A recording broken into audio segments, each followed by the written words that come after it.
Angizwanga kahle kapteni. Uthe kwenze njani? Ngiyaxolisa mangwanyana. Uxolisa ini kapteni? Ngithe phinda le nkulumo oyishilo. Mabuye, yehlisa umoya nganyana. Uthwesisa usifiso. Icala lokushona kwakhe manje. Angimthwesi icala. Uzibulele yini uzibulele yini? Ngizama ukuchaza okwenzekile. Uchazani kapteni? Angazi uma mhlawumbe khona umfice la ilengise khona. Mabuye mana, uyambona ukapteni wenza umsebenzi wakhe. Usho bana aqhubeka aphila impilo yakhe emva kokuthi ahluse ilunga lomndeni. Ngane yami enkantolo kudingeka ubufakazi. Ufakazi bani? Obani lo bufakazi ngoba umnyeni wami ufele lapha kamnisi. Walivuma usho bani icala ma. Ubuphi omunye ufakazi nibudingayo? Bonke ubufakazi obuqoqwe umphenyi. Ibona obukhomba ukuthi usho bani lo bekade sifikela. Ubukhona yini wena lapha?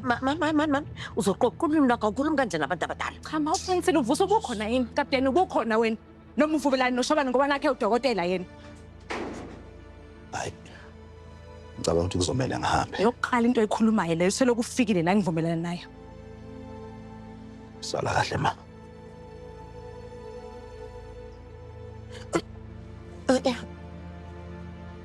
Usuzohamba kahle kapteni. Siwa, ayikho fe nje yonke lento.